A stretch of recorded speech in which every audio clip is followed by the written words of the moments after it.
Assalamualaikum warahmatullahi wabarakatuh. Nama saya Hazirah Fitri Najla dengan NIM 2121209.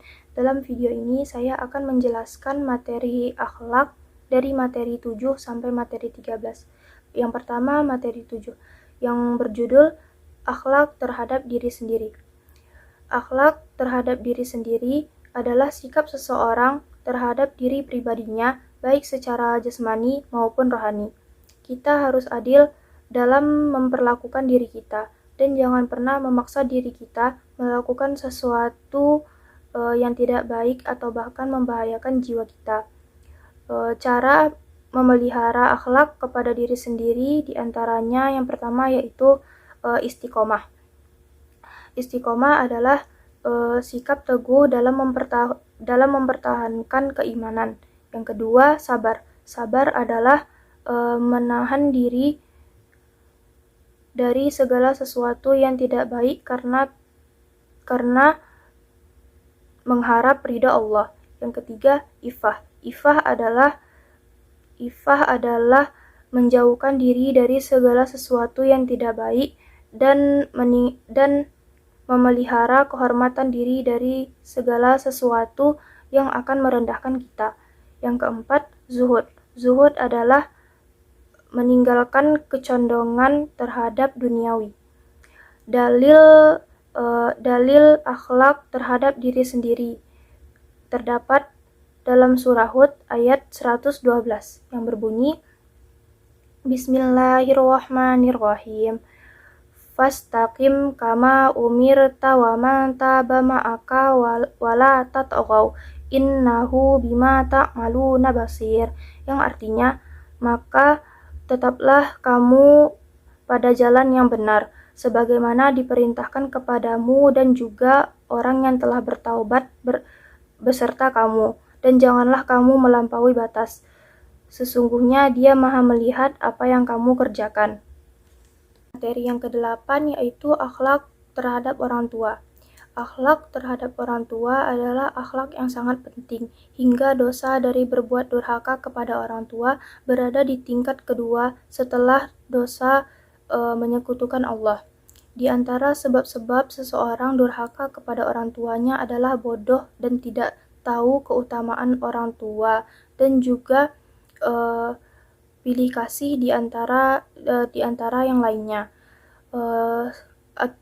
Sementara akibat dari seseorang yang durhaka kepada orang tuanya adalah Allah akan murka dan menurunkan azab kepada mereka yang durhaka kepada orang tua. Untuk mengatasi anak yang sering membantah orang tua bisa dilakukan dengan berbagai cara, di antaranya yaitu meningkatkan kasih sayang kepada anak dan mendekatkan anak kepada pergaulan yang baik dan benar. Dalil akhlak terhadap orang tua yaitu terdapat dalam surah Al-Isra ayat 24 yang berbunyi Bismillahirrahmanirrahim. Wakhfid lahuma janahadzulli minar rahmati wa qur rabbirhamhuma kama rabbayani shaghira, yang artinya dan rendahkanlah dirimu kepada keduanya dengan penuh kasih sayang dan ucapkanlah, wahai Tuhanku, sayangilah keduanya sebagaimana mereka berdua telah mendidik aku pada waktu kecil. Materi yang ke-9 yaitu akhlak kepada orang lain. Akhlak adalah ilmu yang menentukan batas antara baik dan buruk, antara yang terpuji dan yang tercela, tentang perbuatan dan perkataan manusia lahir dan batin. Maksud dari akhlak kepada orang lain adalah hubungan antara makhluk dengan makhluk. Kita harus membiasakan diri berakhlak terpuji antara sesama agar semuanya berjalan sesuai dengan perintah dan larangan Allah. Dalil akhlak terhadap orang lain terdapat dalam surat Al-Hujurat ayat 10 yang berbunyi Bismillahirrahmanirrahim. Innamal mu'minuna ikhwatan fa aslihu baina akhawaykum wattaqullaha la'allakum turhamun, yang artinya sesungguhnya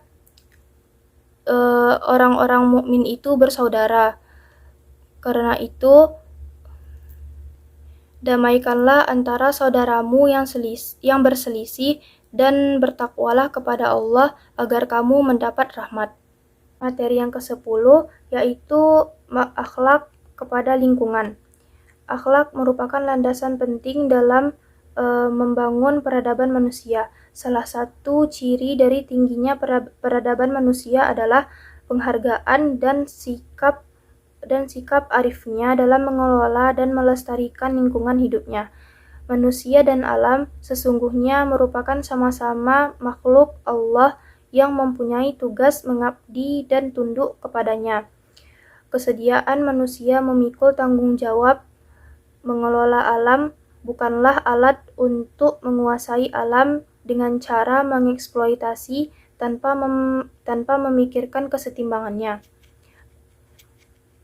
Dalil tentang akhlak kepada lingkungan yang sering kita dengar yaitu an-nazafatu minal iman, yang artinya kebersihan sebagian dari iman. Materi yang ke-11 yaitu hubungan akhlak dengan ilmu psikologi. Secara etimologi, akhlak adalah bentuk jamak dari khuluq yang berarti budi pekerti, perangai, tingkah laku, dan tabiat.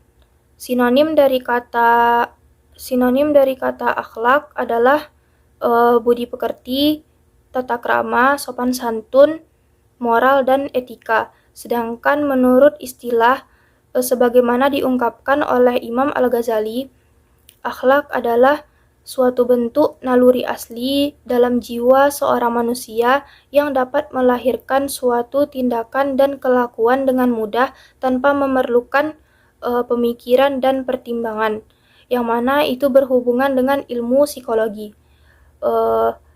Dalilnya terdapat dalam surah Al-Balad ayat 10 yang berbunyi Bismillahirrahmanirrahim. Wa hadainahun najdain, yang artinya dan kami telah menunjukkan kepadanya dua jalan, kebajikan dan kejahatan.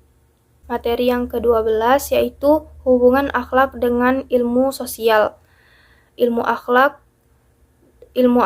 berhubungan erat dengan sosiologi karena mempelajari perilaku manusia yang menjadi objek kajian ilmu akhlak, dan ilmu akhlak mendorong mempelajari kehidupan